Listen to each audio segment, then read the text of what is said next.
Live from clickorlando.com, this is News 6 at 5:30. This is a News 6 Plus takeover. Here now is Solutionaries.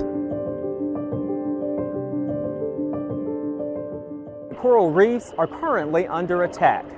Scientists are blaming warming temperatures for an environmental crisis. Warmer ocean water is helping fuel a deadly disease that has now attacked, get this, 95% of Florida's coral reefs.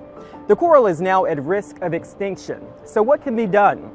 Solutionaries correspondent Eric Sandoval shows us the massive effort that's underway.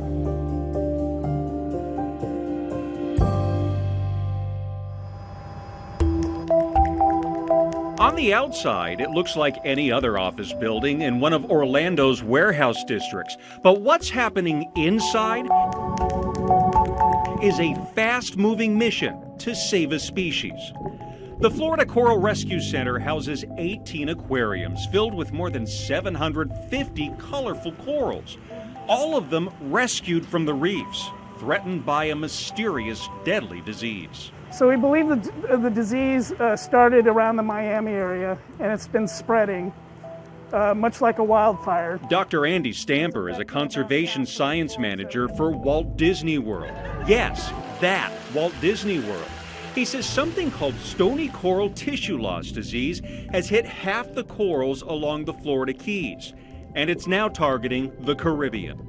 The problem is scientists don't know where this disease came from, but they do know warmer ocean temperatures put stress on corals and make it easier for this bacteria to spread.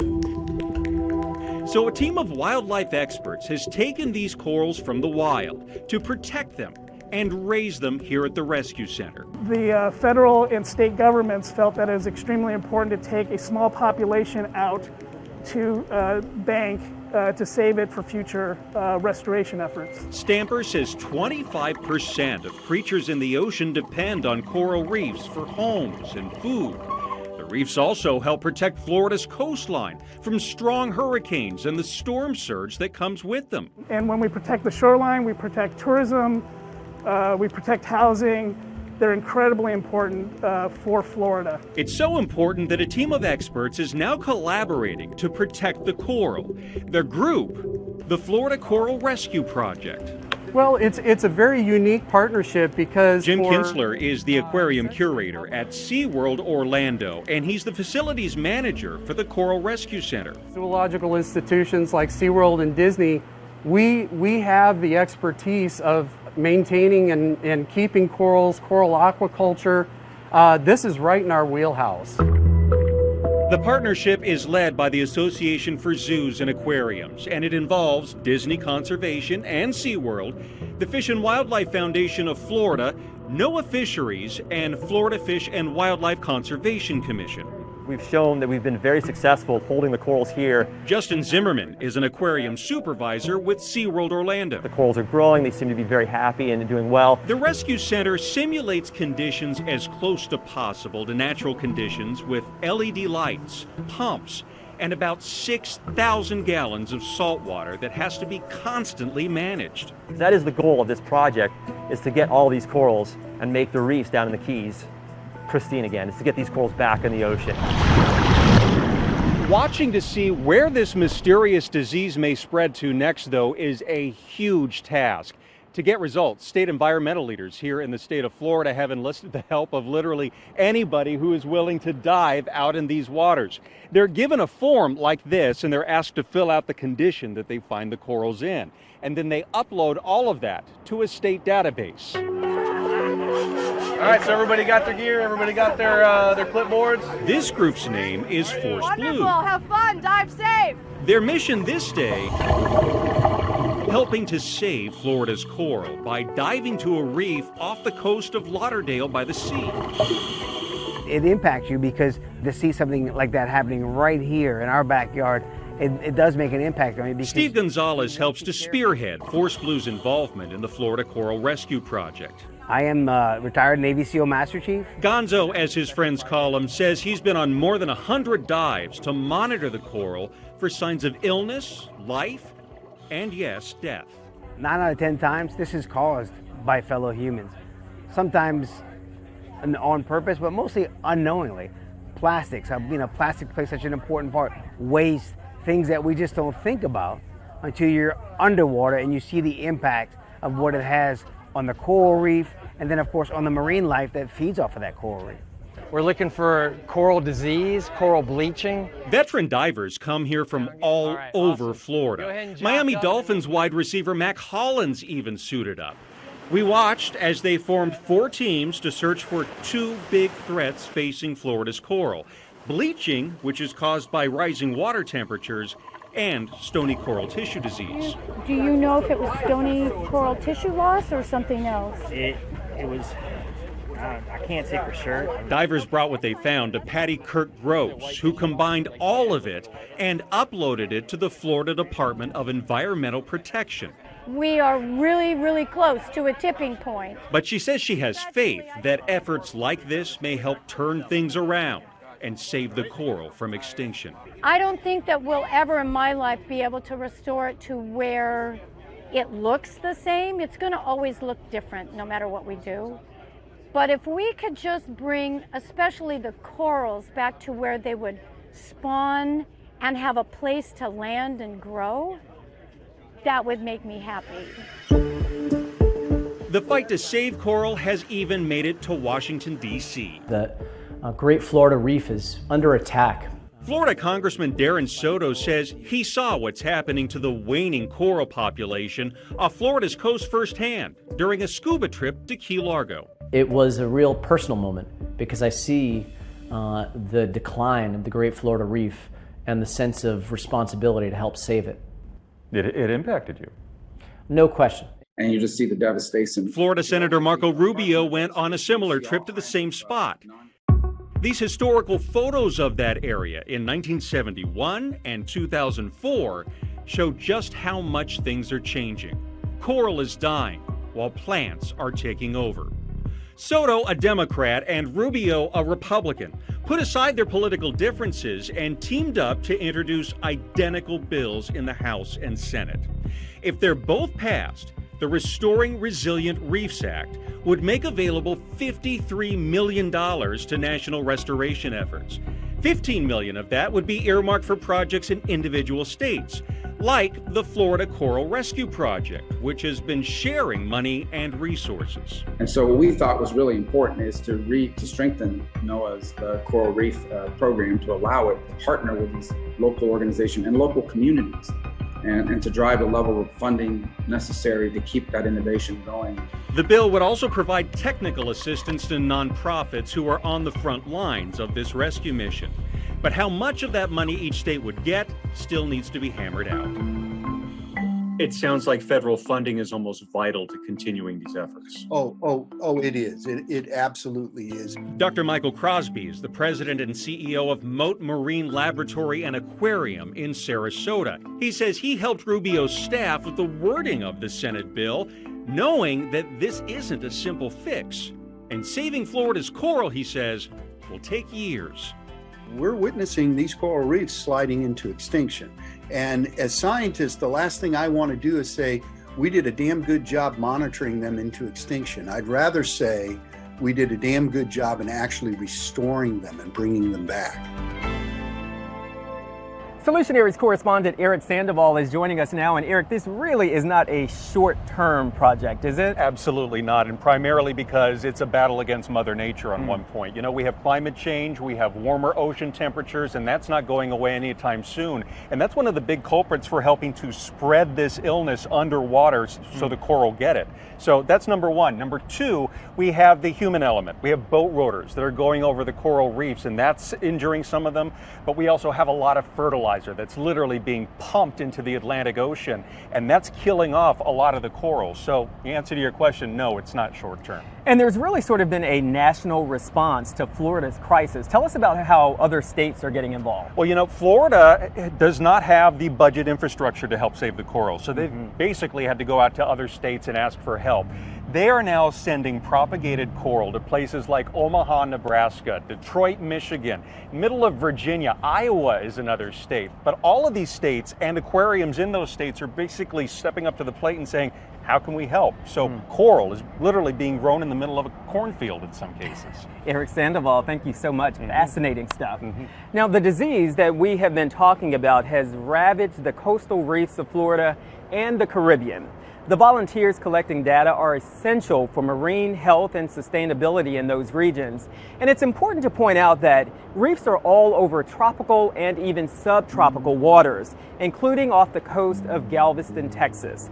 Organizations like the Galveston Bay Foundation, they help preserve the waters nearby. And you can learn more about volunteering for them and donating opportunities at Solutionariesnetwork.com. Stay with us as we explore another unconventional way people are working to help preserve the world's coral reefs. He said, I want to be a fishy house. You got to make me into a fishy house. Eternal Reefs was started with the concept of trying to find a way to help preserve the ocean and the ocean environment for future generations, and at the same time find a memorialization opportunity. That's ahead on the new 6 Plus Takeover at 5:30.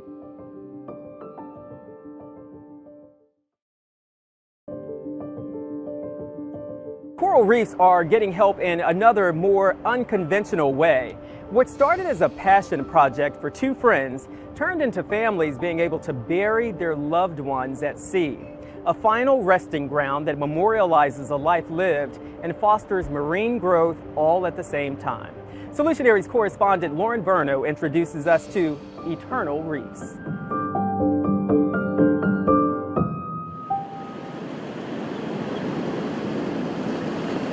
The loved ones we've lost, bringing new life to the sea. For a fallen police officer, that means a life of service, far beyond the badge. So I want to be in a green Folgers can. I go, and I want to be a fishy house. You need to send me out there and somehow put me in there. It was a conversation Carmenese says she remembers vividly, having with her husband, Floyd East Jr., and one she never expected to fulfill so soon. Can you take me back to that day and just tell me whatever you can? Officer East has been in a confrontation. It did not go well. And then I said, is he okay? And then they said, ma'am, he has passed away. In October 2017, Officer East responded to a call of a student acting erratically on Texas Tech's campus.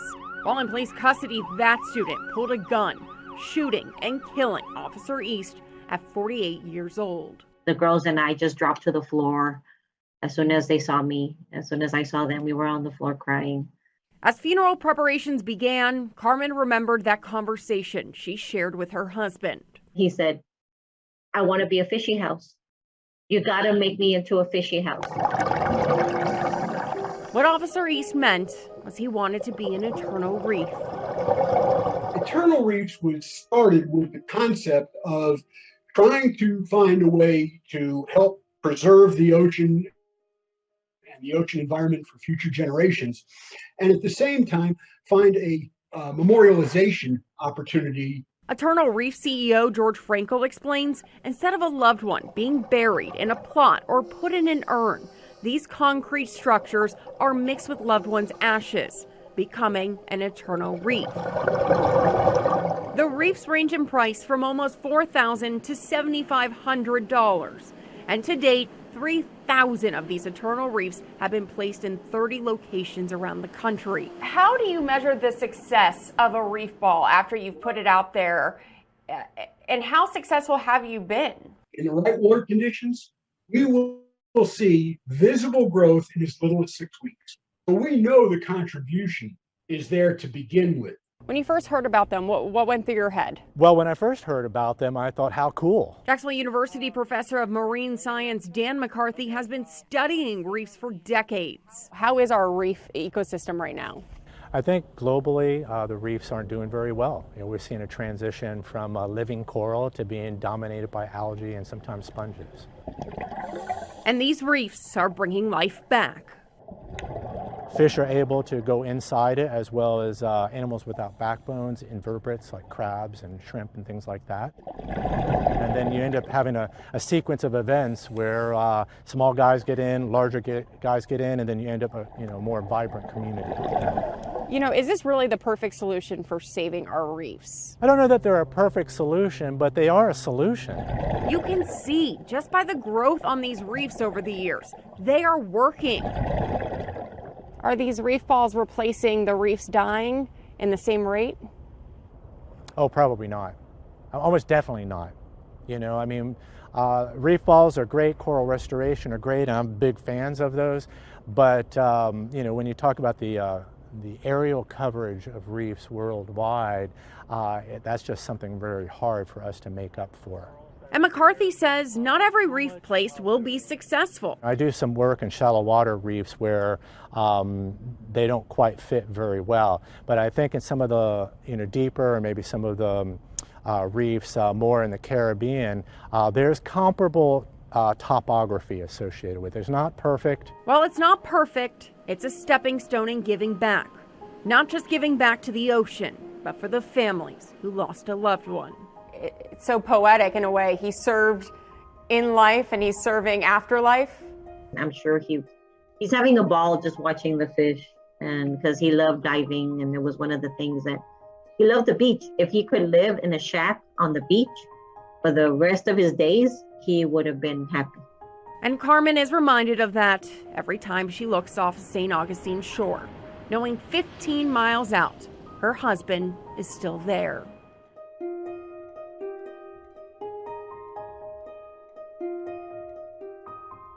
There are now 750,000 reef balls along the ocean floor of 70 countries.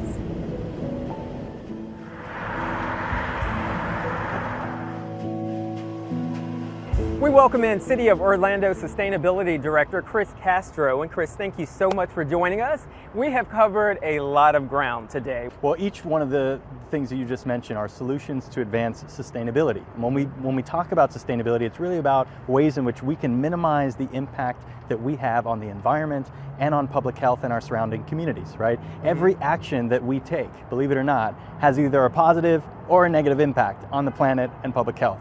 And so each one of our day-to-day actions makes a big difference. When we're thinking about the energy and the water that we're consuming at our households, the food that we're purchasing and that we're buying, how we're disposing of our waste, and whether we're recycling and putting the food waste into the composter, right? And how we're getting to and from our work and our play, right? Transportation. Each one of these segments has an impact on the environment because the actions that we're doing are contributing to climate change through greenhouse gas emissions, through carbon emissions, right? And so if we can start to make changes like adding rooftop solar to our buildings, which minimizes the amount of fossil fuels that we're dependent on to actually power that building in the first place, right? Now we're starting to minimize the impact that we have on the planet, and we're starting to move towards a more sustainable, healthier, and cleaner future for Orlandoans and the world. We appreciate that. So there's a lot that we can do every day. Yes. Are there any resources out there that you would like for people to know about? City of Orlando on our website, orlando.gov/greenworks, has a incredible compilation of different resources, tools, as well as free opportunities for residents to begin moving towards sustainability. We offer free trees every single season. We have free composters for your backyard. We offer free rain barrels so you can actually capture rainwater from your rooftops and begin minimizing the amount of irrigation that's coming from potable water, right? In addition, our hometown utility, OUC, has some pretty tremendous opportunities for our residents and our businesses to begin looking at ways that they can save, not just the planet, but also their own pocketbooks, right? And so incentives, rebates, and other programs that OUC offer to help lower that energy use and at the same time contribute to a positive environmental footprint. Sounds like there are plenty of resources out there. Yes, Chris there Castro, thank you so much. And thank you for watching Solutionaries. We want to remind you that you can find creative solutions to even more issues. Issues like police-community relations and the affordable housing crisis right now at solutionariesnetwork.com. You can also see more on our YouTube page. Make sure to like, subscribe, and share. And if you know of people solving issues in your community and think they should be highlighted, don't hesitate to email us at solutionaries@grammedia.com. We'll see you next time. Take care. And you can also see more on News 6 Plus.